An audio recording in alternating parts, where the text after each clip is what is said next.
Marcus Chen rubbed his tired eyes and glanced at the clock on his computer screen. The glowing numbers read 11:47 p.m. He had been debugging code for the past 6 hours, surviving on coffee and determination. His small apartment in downtown Portland felt stuffy, filled with the blue glow of multiple monitors and the quiet hum of his gaming setup. A gentle knock at his door made him pause. Marcus frowned and saved his work. Who would visit this late? His neighbors were mostly college students or young professionals like himself, but none of them had ever dropped by unannounced, especially not near midnight. The knocking came again, softer this time, almost hesitant. Marcus stretched his stiff back and walked to the front door. Through the peephole he saw nothing but the empty hallway.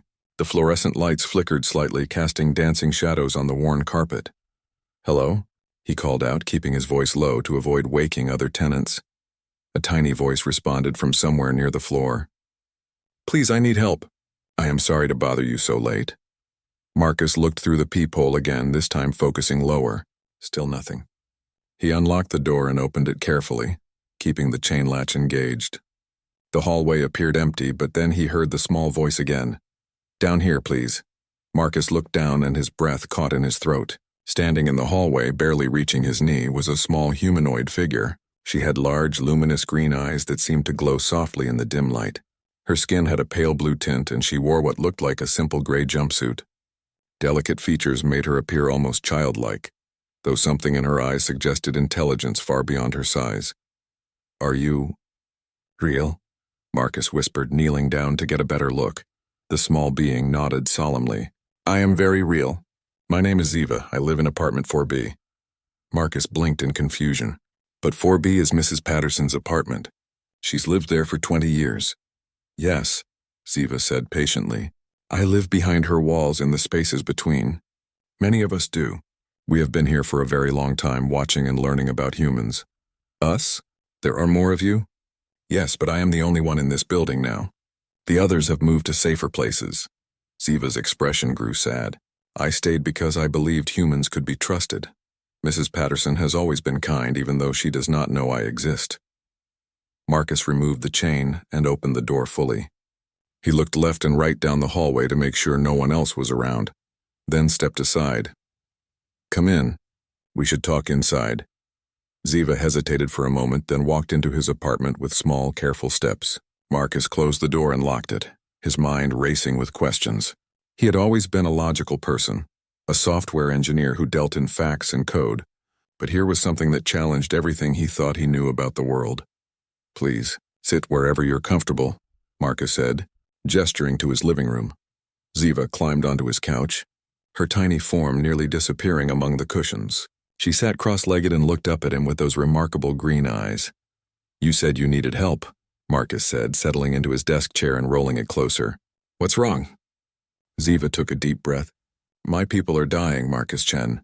We have lived alongside humans for over 200 of your years, taking only what we needed to survive. Small amounts of electricity, tiny portions of food that would never be missed, drops of water from pipes. How do you know my name? I have been watching you for 3 months. You work very hard, you are kind to the delivery people, and you always say please and thank you. You help Mrs. Patterson carry her groceries. These things tell me you have a good heart." Marcus felt a strange mix of emotions. The idea that he had been watched was unsettling, but her reasoning made sense. "What's happening to your people?" "Our world is changing too quickly," Ziva explained, her small hands clasped tightly in her lap. "The building materials humans use now, the new electronics, the chemicals and cleaning products, they are toxic to us. Many of my kind have become sick. Some have died. That's terrible. But why come to me? Shouldn't you contact scientists or the government?" Ziva shook her head vigorously. "No. When my people have tried to make contact before, we were captured, studied, experimented on. Those who survived the laboratories were never the same. Humans study what they fear or what they want to control." Marcus leaned back in his chair, processing this information. "So you're taking a chance on me specifically?" "Yes. You create things that help people. I have seen your work on the computer. You build programs that make life easier for others. You solve problems." Ziva's voice grew stronger, more hopeful. "I believe you can help us solve our problem. What exactly do you need?" "We need a place where we can live safely. away from the toxins that are killing us. But we also need to stay near humans. We have evolved alongside your species for so long that complete isolation would be just as deadly. Marcus stood up and began pacing, his engineer's mind already working on the problem. You need a controlled environment, somewhere clean but still connected to human society. Yes, exactly. Ziva watched him pace, her eyes bright with hope. And you chose to ask me because you think I can design something like that? I hope you can. But more importantly, I hope you will want to help us. Marcus stopped pacing and looked down at the small being on his couch. 3 hours ago, his biggest worry was a stubborn bug in his code. Now he was faced with a decision that could change his life completely. But as he looked into Ziva's glowing green eyes, he realized the choice was already made. Tell me everything, he said, sitting back down. I want to understand exactly what you need to survive. Ziva smiled for the first time since arriving, and Marcus was surprised to see that her expression was remarkably human despite her alien features. Thank you, she whispered. I will tell you everything. Outside, the city slept on, unaware that in a small apartment in Portland, the first official diplomatic meeting between humans and the hidden species that had lived among them for centuries was about to begin. Ziva settled more comfortably on the couch cushion and began her explanation. Marcus grabbed a notebook and pen, his engineer's instincts taking over as he prepared to document everything. We call ourselves the Visani, Ziva began. In your language, it means the Watchers. We came to Earth during what you call the Industrial Revolution. Our homeworld was dying from pollution and war, much like Earth seemed to be heading toward. Marcus looked up from his notes. You've been here for over 200 years? Yes, our ship was damaged beyond repair during the journey. We had enough technology to survive, but not enough to leave. So we adapted. Ziva's voice carried a mixture of pride and sadness.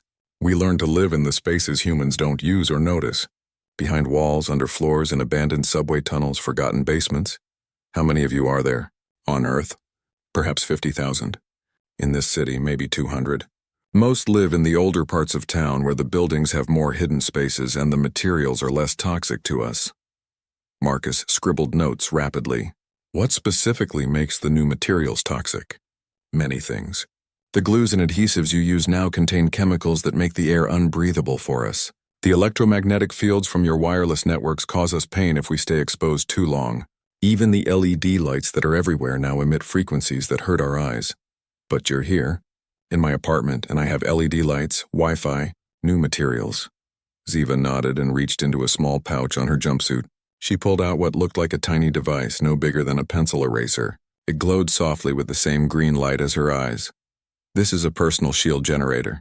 It creates a small bubble around me that filters out the worst toxins and electromagnetic interference. But it only lasts for about 4 hours and we have very few left. Marcus leaned forward, fascinated. Your technology is that advanced? In some ways, yes. In others, we are far behind you.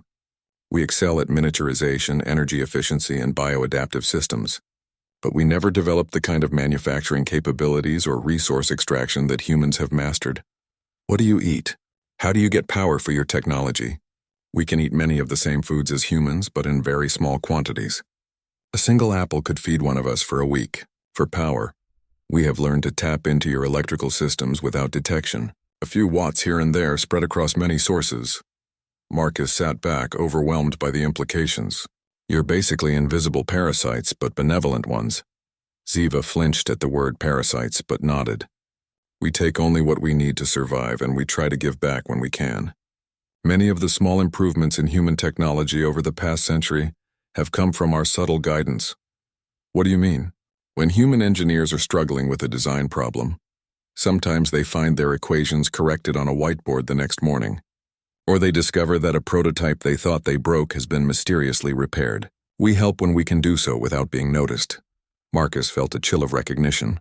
Wait, last month I was working on a compression algorithm that wasn't working. I came in the next day and found some corrections in my code. I thought I had made them myself and forgotten. Ziva smiled shyly. That was me. Your algorithm was very close, but you had made a small error in the recursive function. I fixed it while you slept. You've been in my apartment before? Many times. I'm sorry for the intrusion, but I wanted to learn about you before asking for help. I needed to know if you could be trusted. Marcus stood up and walked to his kitchen, needing a moment to process. He returned with 2 glasses of water, setting one on the coffee table near Ziva. The glass was nearly as tall as she was.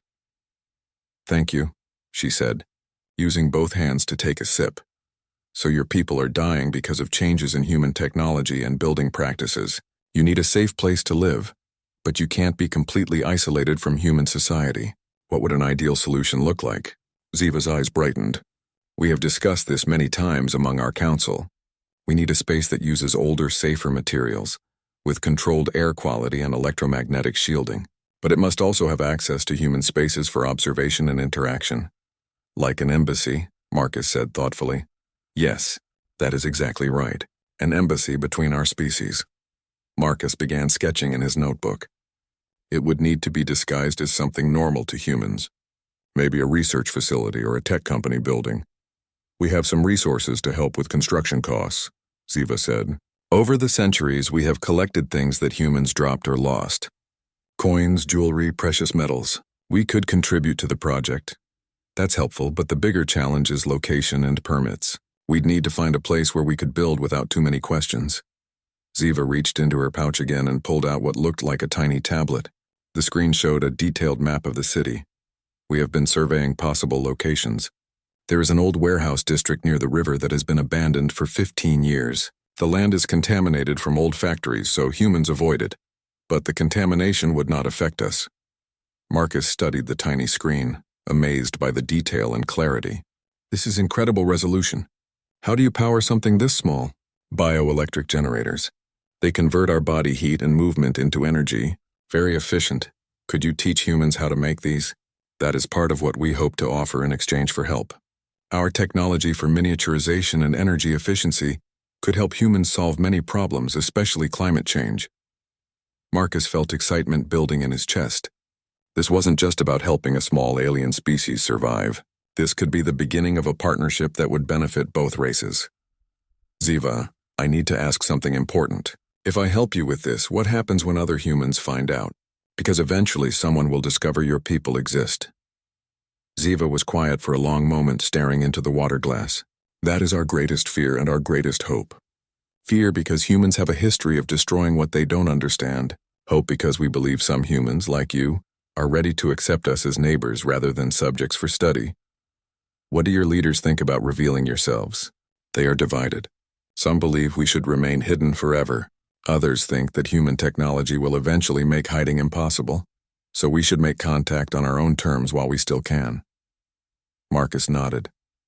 "And you're in the second group?" "Yes. I believe that isolation is killing us just as surely as the toxins. We need human friendship and cooperation to survive and thrive." The clock on Marcus's desk chimed once, indicating it was 1 in the morning. Ziva looked toward the sound and her expression grew worried. "I should return soon. My shield generator is running low and I don't want Mrs. Patterson to worry if she sees lights in the walls." "Mrs. Patterson knows about you?" "Not exactly, but she is very observant. She has noticed small things that suggest something unusual lives near her. She leaves out tiny portions of food sometimes, and she always speaks kindly to what she thinks are mice in the walls." Marcus smiled at the image of the elderly woman unknowingly caring for her alien neighbor. "Before you go, I need to know, are you officially representing your people, or are you acting on your own?" "Both. The council knows I am here, but they did not send me. If you agree to help, I will need to convince them that cooperation with humans is possible." Marcus looked down at his notebook, filled with sketches and ideas. "I'll help you, Ziva. I'll design your embassy and figure out how to build it. But I want something in return." Ziva tensed slightly. "What do you want?" "I want to learn everything I can about your people and your technology. Not to exploit it, but to understand it. If we're going to be partners, I need to know who I'm working with." Relief flooded Ziva's features. "You will have full access to our knowledge, as much as we can safely share." They spent another hour discussing practical details before Ziva's device began blinking urgently. She stood up reluctantly. "I must go now. Can we meet again tomorrow night?" "Yes, same time." "Perfect. Thank you, Marcus Chen. You may have just saved my entire species." As Marcus watched the small alien walk to his door, he realized his quiet life as a software engineer was about to become much more complicated. But for the first time in years, he felt like he was working on something that truly mattered. Marcus spent the entire next day researching everything he could about the warehouse district Ziva had shown him. By evening, he had property records, environmental reports, and zoning information spread across 3 monitors. The abandoned area was even more perfect than he had initially thought. The contaminated land was available for purchase at a fraction of its original value. The contamination was primarily heavy metals from old battery manufacturing, dangerous to humans but apparently harmless to the Vazani. Better yet, the site already had partial infrastructure including electrical lines and water access that had been capped, but not removed. At exactly midnight, the soft knocking came again. This time Marcus was ready. He opened the door immediately to find Ziva waiting in the hallway, but she wasn't alone. Beside her stood another Vazani, slightly taller and more formally dressed, in what looked like a dark blue version of Ziva's jumpsuit. His skin had a more pronounced blue tint, and his green eyes held a wariness that Ziva's lacked. "Marcus Chen," Ziva said formally. "This is Elder Keth from our council. He wished to meet you before we proceed further." Marcus knelt down to be closer to their eye level. "Elder Keth, I'm honored to meet you." Keth studied Marcus with intense green eyes before speaking. His voice was deeper than Ziva's, but still tiny by human standards. "You are younger than I expected for someone proposing to solve a problem that has challenged our species for decades. Age doesn't always correlate with capability," Marcus replied carefully. "Sometimes fresh perspective helps." "Indeed. May we enter? I would prefer not to conduct this discussion in your hallway." Once inside, Marcus noticed that Keth moved with the careful precision of someone used to authority. He chose the highest point on the couch and sat in a way that suggested formal negotiation rather than friendly conversation. "Ziva has reported your willingness to help our people," Keth began. "Before we proceed, I must understand your motivations. What do you hope to gain from this arrangement?" Marcus had expected this question and had spent considerable time thinking about his answer. Scientific knowledge, technological advancement, and the opportunity to be part of something unprecedented in human history. But mainly I want to help because it's the right thing to do. Humans often claim altruistic motivations while harboring selfish ones. "That's true," Marcus agreed. "But consider this. If I had selfish motivations, wouldn't I have tried to capture Ziva for study rather than listening to her request for help?" Keth's expression softened slightly. "A fair point. Ziva believes you can be trusted, and her judgment of human character has proven reliable in the past. How many humans know about your existence? Currently?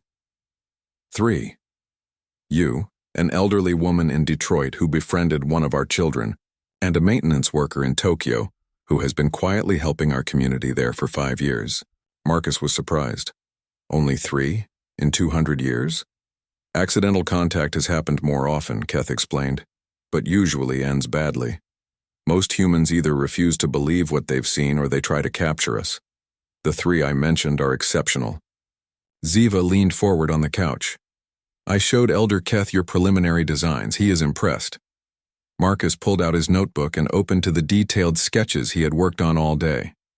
"I've been thinking about this as a 3-phase project.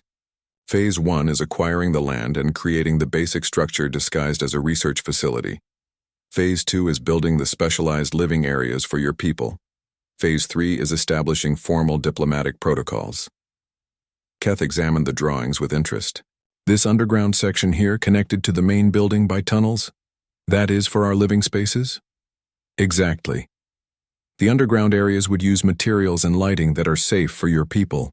The above-ground facility would be a legitimate human business, probably focused on environmental research or sustainable technology. It provides perfect cover. And this larger chamber? A meeting hall for your council and eventually for human Vasani conferences. I'm thinking of it as the first embassy between our species." Keth was quiet for several minutes, studying every detail of the drawings. Finally, he looked up at Marcus. "This is more ambitious than anything our people have dared to imagine. But it could work." "There's something else," Marcus said. "I think we should start smaller first as a proof of concept. I want to build a single safe room in this building for Ziva. Both aliens looked surprised. Ziva spoke first. Here? In your apartment building? Not in my apartment. Mrs. Patterson's apartment 4B is directly above mine.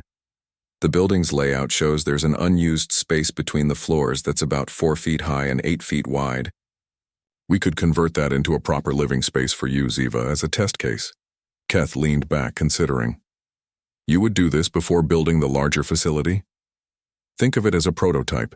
I can test materials, air filtration, and electromagnetic shielding on a small scale. Plus, it would give Ziva a safe place to live right now instead of waiting months for the main project. Ziva's eyes were bright with excitement. I could have a real home again, not just hiding spaces. What about Mrs. Patterson? Keth asked practically. I've been thinking about that too, Marcus said. Ziva mentioned that Mrs. Patterson has noticed signs of something living in the walls and has been leaving out food. I think she suspects something already. Maybe it's time to trust another human. Keth's expression grew stern. Absolutely not. We cannot risk. Elder Keth, Ziva interrupted gently. Mrs. Patterson has been kind to me for months without even knowing I exist. She leaves food. She speaks warmly to what she thinks are mice. She even plays soft music that she knows I enjoy. You've been listening to her music? Sometimes when I feel lonely. Human music is beautiful, especially the classical pieces she prefers. Marcus felt a surge of affection for the elderly woman upstairs. I think Mrs. Patterson would surprise you. She's lived alone for 20 years since her husband died. She might welcome some company. The risk is too great, Keth said firmly. What if we test it gradually? Marcus suggested. I could get to know Mrs. Patterson better, gauge her reactions to hypothetical situations. If she seems receptive to the idea of non-human intelligence, we could consider revealing Ziva's existence. Ziva looked hopefully at Keth. It would be wonderful to not have to hide from her anymore. Keth sighed, a surprisingly human gesture. Your optimism about humans is either our salvation or our doom, Ziva. Maybe both, she replied with a small smile. Marcus spread out additional papers on the coffee table. I've researched the materials we'll need for the safe room. Everything can be ordered online or purchased from regular stores without raising suspicion. The electromagnetic shielding can be disguised as soundproofing improvements. How long would construction take? Keth asked. For the small room, maybe 2 weeks working evenings and weekends. For the main facility, 6 to 8 months depending on permits and inspections. Keth stood up and walked to the edge of the couch, looking out at Marcus's apartment. You realize that if this project succeeds, you will become one of the most important humans in history. The first official ambassador between our species. I've thought about that. It's terrifying and exciting at the same time. And if it fails, if we are discovered and captured, you will likely be silenced or worse by your own government. Marcus nodded soberly. I understand the risks. Keth turned back to face him. Very well. The Council has authorized me to proceed with preliminary plans. We will begin with the safe room for Ziva. If that succeeds without incident, we will move forward with the larger facility. Ziva clapped her tiny hands together in delight. Really? I can have a real home? A modest one, but yes, Keth said with the first genuine smile Marcus had seen from him. However, there are conditions. Construction must be done only when the building is quiet. No other humans can know about the project. And Ziva must report any problems immediately. Agreed, Marcus said. When do we start? Tomorrow night. But first we need materials. I have prepared a list. Keth pulled out a device similar to Ziva's tablet and projected a holographic display into the air above the coffee table. Marcus stared in amazement as a 3-dimensional list of materials rotated slowly in front of him. Your technology never stops surprising me, he said. Wait until you see what we can teach you about energy storage and efficiency, Ziva said excitedly. This is just the beginning. As the 2 aliens prepared to leave, Marcus felt the weight of responsibility settling on his shoulders. In 24 hours, he would begin construction on humanity's first intentional alien habitat. The thought should have been overwhelming, but instead, he felt energized. One more thing, he called as they reached the door. What should I call this project? I need a name for my notes. Ziva and Keth exchanged glances. Keth spoke first. In our language, we would call it Violin Ashka, the Bridge of Hope. The Hope Bridge Project, Marcus repeated. I like it. After they left, Marcus sat alone in his apartment, staring at the holographic display that was slowly fading above his coffee table. In the span of 2 days, his world had expanded beyond anything he had ever imagined. Tomorrow, the real work would begin. Marcus spent Friday morning shopping for construction supplies, spreading his purchases across 3 different stores to avoid suspicion. By evening, his apartment looked like a small hardware warehouse.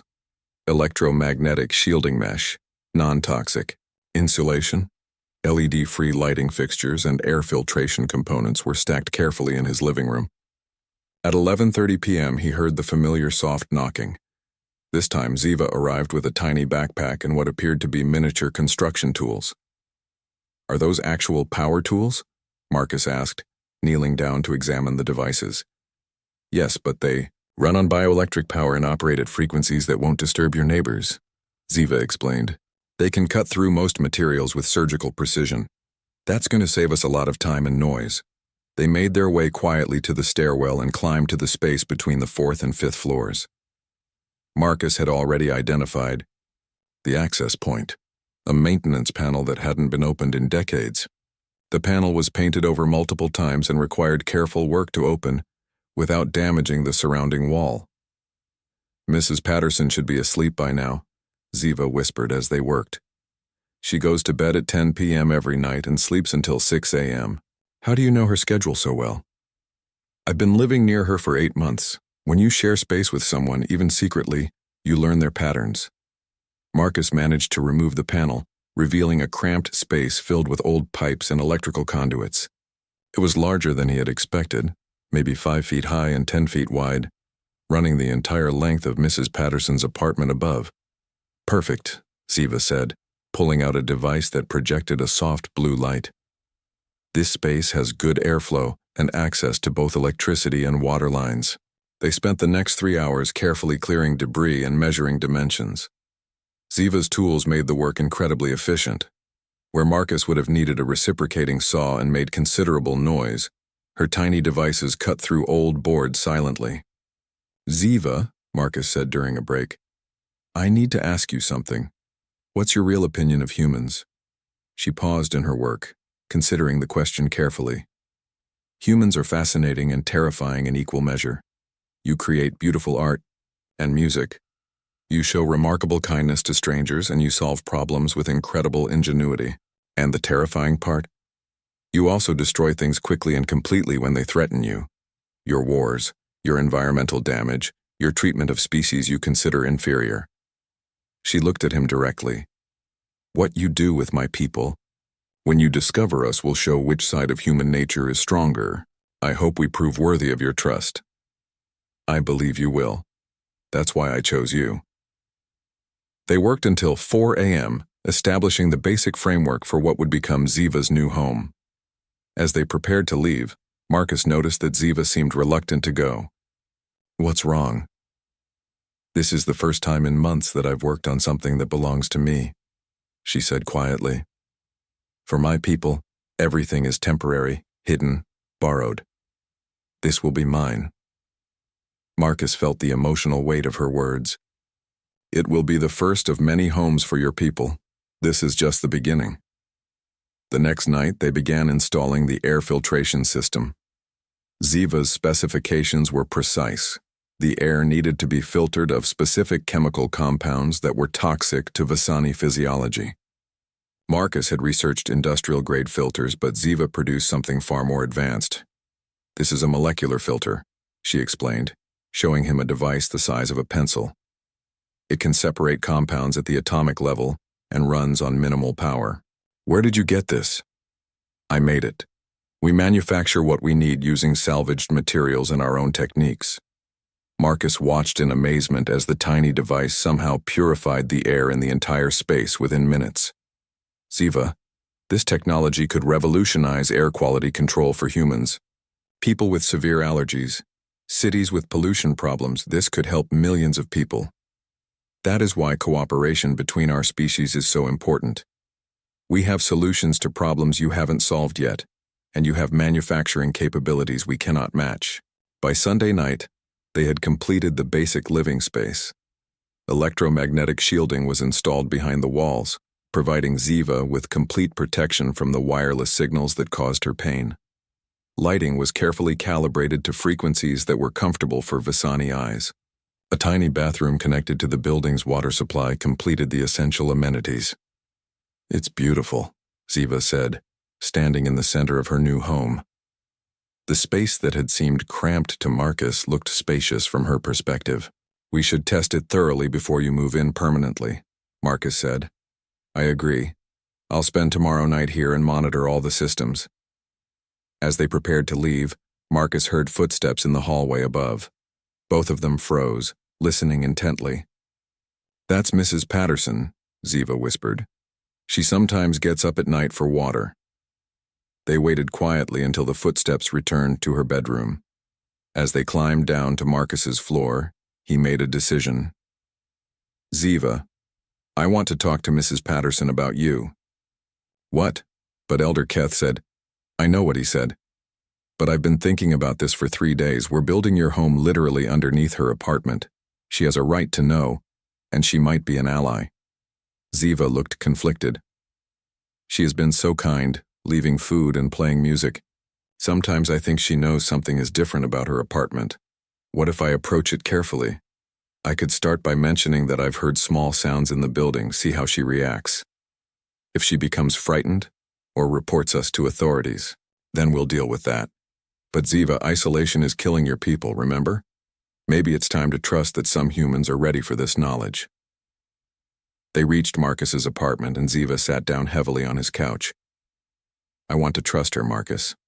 She feels like the grandmother I never had." "Then let's give her the chance to prove herself worthy of that feeling." Marcus spent Monday evening planning his approach to Mrs. Patterson. He decided to start with casual conversation and gradually introduce the topic of unexplained sounds in the building. Tuesday after work, he knocked on her door. "Marcus, how nice to see you, dear," Mrs. Patterson said, opening the door wide.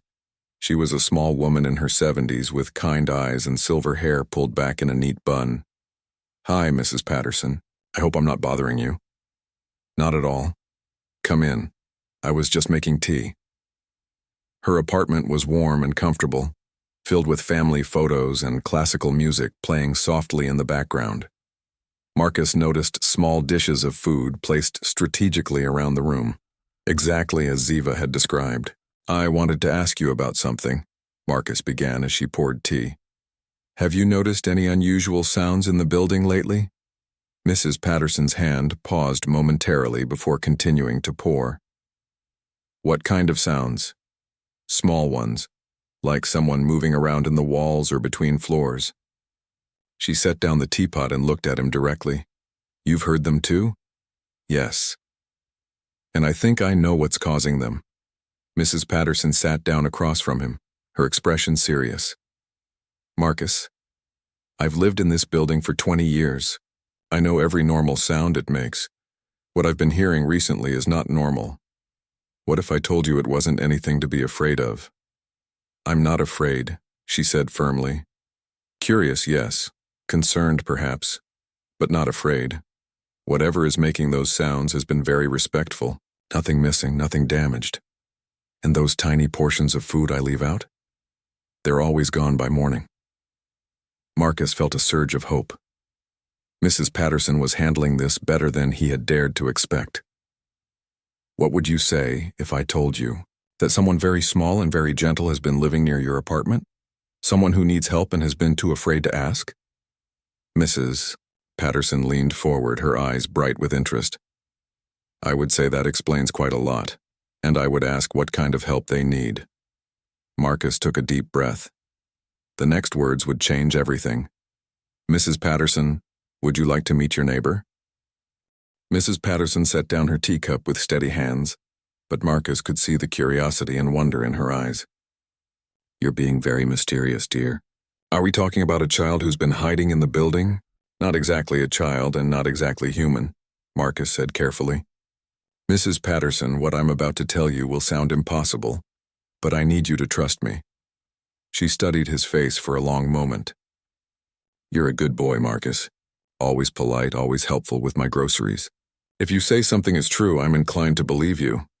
Marcus pulled out his phone and sent a quick text message. I've asked someone to join us. She's been living near your apartment for 8 months, and she's been hoping for a chance to properly thank you for your kindness. She? A few minutes later, there was a barely audible tapping at Mrs. Patterson's door. Marcus walked over and opened it, kneeling down as he did so. Mrs. Patterson, he said gently, I'd like you to meet Ziva. Ziva stepped into the apartment, her green eyes glowing softly in the lamplight.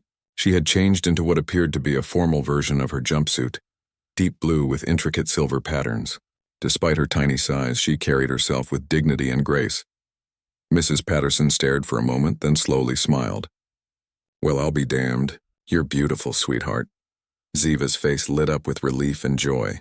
Mrs. Patterson, you are not afraid? Afraid, honey? I'm 73 years old. I've seen enough in my life that very little surprises me anymore. Mrs. Patterson carefully moved from her chair to the floor, sitting cross-legged so she could be closer to Ziva's eye level. Are you the one who's been enjoying my music? Yes, your Chopin nocturnes are my favorites. They remind me of the songs my people used to sing on my homeworld. Your homeworld? Mrs. Patterson looked at Marcus. She's from another planet? Yes. Her people have been living on Earth for over 200 years, hiding in the spaces between human society. Mrs. Patterson reached out slowly, and Ziva stepped forward to touch her fingertip with both tiny hands. You poor little thing. You must have been so lonely. Sometimes, Ziva admitted, but listening to your music and watching you care for your plants made me feel less alone. You have such a gentle soul. Tears formed in Mrs. Patterson's eyes, and here I thought I was just feeding mice. I've been leaving food for an alien visitor. A very grateful alien visitor, Ziva said. Your kindness gave me hope that humans could accept my people. Marcus explained the situation, while Mrs. Patterson listened with growing amazement. He told her about the Vasani's declining health due to modern building materials and technology, about Ziva's brave decision to seek human help, and about the safe room they had built between the floors. So that's what all the soft sounds have been, Mrs. Patterson said. You've been building a home right under my feet. We hope you don't mind, Ziva said anxiously. We tried to be very quiet. Mind? Sweetheart, I'm honored to have you as a neighbor. Mrs. Patterson looked at Marcus. What can I do to help? Actually, we were hoping you might be willing to help with the next phase of the project, Marcus said. We're planning to build a larger facility where Ziva's people can live safely. But it's a big undertaking, and we could use another human ally. What would that involve? Ziva climbed onto a nearby cushion so she could be more at Mrs. Patterson's eye level. We have knowledge that could help humanity solve many problems. Clean energy, medical treatments, environmental restoration. We want to share this knowledge, but we need humans who can help us make contact safely. Mrs. Patterson was quiet for several minutes, absorbing everything she had learned. Finally, she looked at both of them with determination in her eyes. I spent 40 years as a high school teacher. I know what it looks like when someone needs help, and when someone has something valuable to offer. You both fit those descriptions. She reached over and gently stroked Ziva's hair with one finger. Consider me part of your team. Ziva's eyes filled with tears of relief. Thank you. Mrs. Patterson, you don't know how much this means to me. Please, dear, call me Helen. And now I want to know everything about your people. They spent the next 3 hours in Helen's living room, sharing stories and information. Helen proved to be an excellent questioner, asking practical things that Marcus hadn't thought of. How did Vasani education work? What did they do for entertainment? How were decisions made in their society?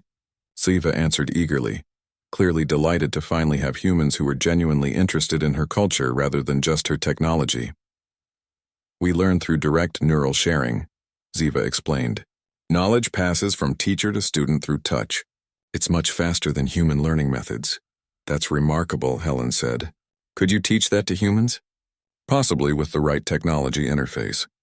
But humans would need to be very careful. Your minds process information differently than ours. As the night grew late, Marcus raised the practical question they needed to address. Helen, We're planning to start construction on the main facility in 2 weeks. The site is an abandoned warehouse district that we can purchase legally, but we'll need help with permits, inspections, and covering our activities. What kind of cover story are you planning? Environmental research facility focused on developing clean technology solutions, Marcus said. It's vague enough to explain unusual equipment, but specific enough to justify the location. Helen nodded thoughtfully. I taught science for most of my career, and I still have contacts in the environmental community. I could help legitimize the research angle. Would you be willing to be listed as a co-founder of the facility? At my age? That sounds like the adventure I've been missing. Ziva jumped up excitedly. This is wonderful. Elder Keth will be so surprised that we found 2 human allies so quickly. Speaking of Elder Keth, Marcus said, we should probably arrange a meeting. If Helen is going to be part of this project, she should meet your leadership. I would be honored, Helen said. When can we meet? Tomorrow night? I could ask Elder Keth to come here. Helen looked around her apartment. Actually, would it be possible to meet in Ziva's new home? I'd love to see what you've built. Ziva beamed with pride. Yes. I would love to show you my first real home. The next evening, the 3 of them climbed into the hidden space between floors. Marcus had to help Helen navigate the narrow access, but she managed with good humor and surprising agility. This is incredible, Helen said as she looked around Ziva's living space. It's like a perfect miniature apartment. Ziva gave them a tour, pointing out the air filtration system, the electromagnetic shielding, and the tiny but efficient living areas. Marcus designed everything to be safe for my physiology. And you built this in just 4 nights? Ziva's tools are far more advanced than human construction equipment, Marcus explained. What would take us weeks, she can do in hours.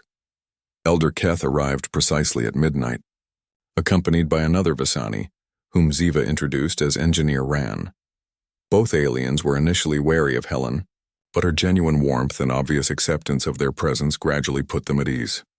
Mrs. Patterson, Elder Keth said formally. Ziva tells us you have offered to help our people. Please. Call me Helen, and yes, I want to help however I can. Engineer Ran, who had been quietly examining the construction of Ziva's home, looked up at Marcus. This work is excellent. You have natural talent for engineering that suits Visani needs. Thank you. I tried to follow Ziva's specifications exactly. Actually, Rand said, you improved on several of our suggestions. This filtration system is more efficient than what we typically build. Elder Keth examined the construction as well, nodding approvingly. This space proves that human Visani cooperation can produce superior results. I am prepared to authorize the next phase of construction. Helen leaned forward with interest. What will the main facility include? Living spaces for up to 50 Visani families, workshops for our technology development, and meeting areas for ongoing cooperation with humans, Elder Keth explained. It will be the first official embassy between our species, and it will include research laboratories where humans and Visani can work together on solving problems, Marcus added. Clean energy, medical technology, environmental restoration. Helen's eyes sparkled with excitement. This could change everything, not just for your people, but for humanity's future. That is our hope, Elder Keth said. But success depends on finding more humans like you and Marcus, who can accept us as partners rather than subjects for study. Leave that to me, Helen said confidently. I know exactly who we need to contact. As the meeting wound down, Ziva walked Helen to the edge of her living space. Helen, thank you for accepting me so completely. I was so afraid you would be frightened. Frightened of you? Sweet girl, you're the most polite neighbor I've ever had. Helen knelt down and gently hugged Ziva with one finger. Besides, at my age, meeting aliens is the most interesting thing that's happened to me in years. As they prepared to leave, Marcus felt the weight of responsibility growing heavier. In less than 2 weeks, they would begin construction on humanity's first alien embassy. The success or failure of that project would determine the future relationship between 2 species. But looking at Helen's determined expression and Ziva's hopeful face, Marcus felt confident they were building something extraordinary. The bridge of hope was taking shape, one carefully planned step at a time. 6 months later, Marcus stood in the main hall of the Pacific Environmental Research Institute. watching as human and Visani engineers worked side by side on their latest project. The facility had exceeded everyone's expectations, becoming not just a safe haven for the Visani, but a genuine collaboration center that was already producing revolutionary technologies. Helen walked up beside him, carrying a tablet displaying the day's progress reports. At 73, she had proven to be an exceptional project coordinator and had become something of a grandmother figure to the entire Visani community. "The air purification system is ready for the final test," she said. "Dr. Martinez thinks it could reduce urban pollution by 60% if we can scale it up for citywide deployment." "And the energy storage project?" "Even better news. The bioelectric generators combined with human lithium-ion technology are producing power cells that last 10 times longer than anything currently available." Marcus smiled as he watched Ziva demonstrate a miniature medical scanner to a group of human doctors. The device could diagnose most illnesses within seconds and was small enough to fit in a shirt pocket. 3 major hospitals had already requested prototypes for field testing. "Sometimes I still can't believe this is real," Marcus said. "The hardest part is over," Helen replied. "The world knows about the Visani now, and most people have accepted them remarkably well." The public revelation had happened 3 months ago, carefully orchestrated through scientific journals and media contacts that Helen had cultivated during her teaching career.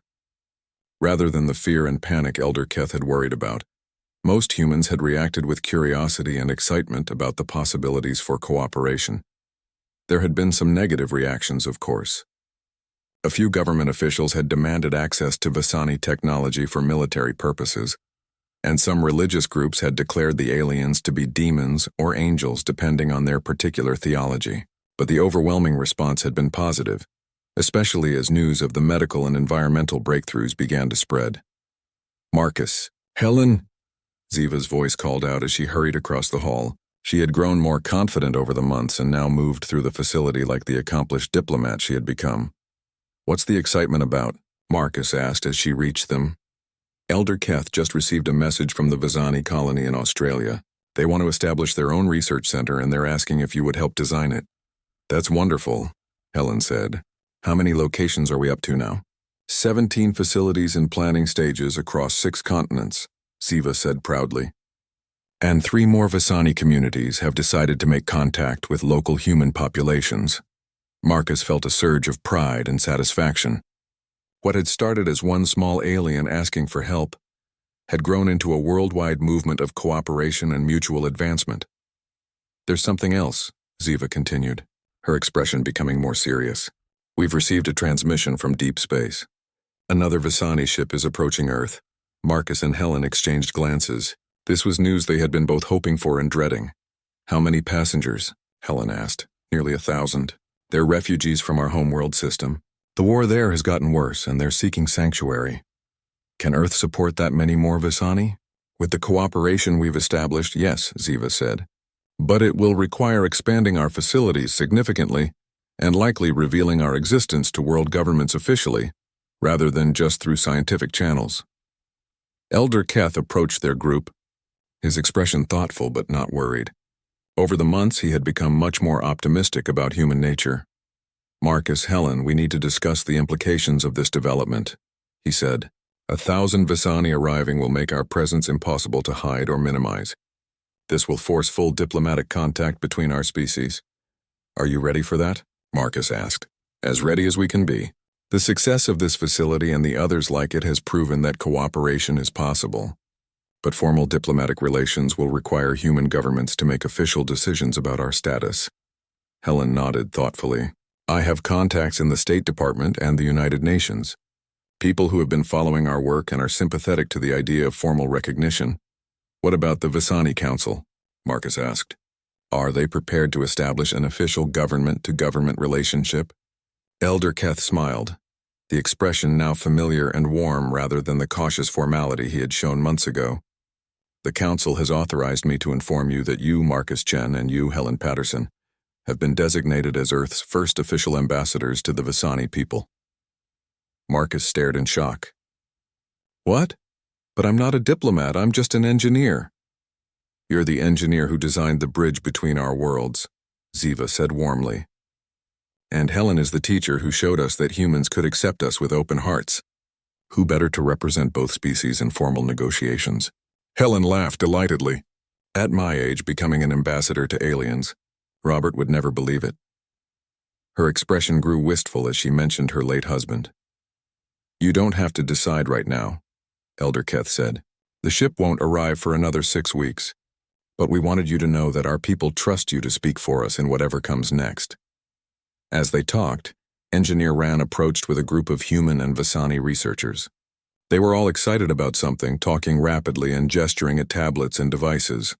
Elder Keth, Ran called out, we've had a breakthrough with the atmospheric processors. We can now clean polluted air at the molecular level and convert it to pure oxygen and inert compounds.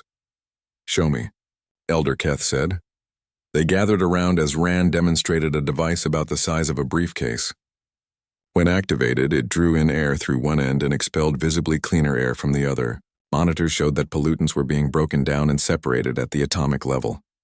This could reverse climate change, one of the human scientists said excitedly. If we could build enough of these units and deploy them in major cities and industrial areas. The technology is scalable, Ran confirmed. With human manufacturing capabilities and our molecular engineering, we could build thousands of these units. Marcus looked around at the group of humans and Vasani working together, sharing knowledge and excitement. 6 months ago, he had been a solitary software engineer working late into the night. Now he was part of something that could literally save both worlds. You know what this means? Helen said quietly to Marcus and Ziva. What?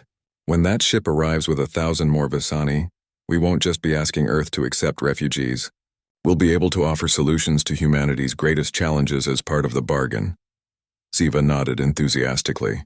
Climate restoration, medical advances, clean energy, space travel technology. Full partnership between our species. Elder Keth overheard their conversation. That is exactly the kind of thinking that convinced our council to trust humans. You don't just think about what you can gain, but about what you can give. As the day wound down, Marcus found himself standing outside the facility, looking up at the stars. Somewhere out there, a ship full of Vasani was traveling toward Earth, carrying with them the hopes of their entire species. In 6 weeks, the careful, gradual contact they had orchestrated would become a full-scale diplomatic relationship between two worlds. Ziva joined him outside, followed by Helen. Nervous? Ziva asked. Terrified, Marcus admitted, but also more excited than I've ever been. What do you think will happen when the ship arrives? Helen asked. I think, Marcus said slowly, that humans are about to learn that we're not alone in the universe, and that's not something to fear. It's something to celebrate. Ziva took both of their hands, her tiny fingers warm against their skin. Whatever happens, we face it together. Humans and Vasani, building the future one day at a time. They stood there in comfortable silence, 3 friends who had started with nothing but hope and had built a bridge between worlds. Above them, the stars seemed brighter than usual, as if the universe itself was celebrating the beginning of a new age of cooperation and discovery. In the distance, the lights of the city sparkled like earthbound stars. Soon those cities would be home to both human and Vasani communities, working together to solve problems that neither species could tackle alone. The small alien who had knocked on Marcus's door at midnight had brought more than a request for help. She had brought the beginning of a new chapter in the story of both civilizations. The Bridge of Hope was complete, and now it was time to see what amazing things could be built on the other side.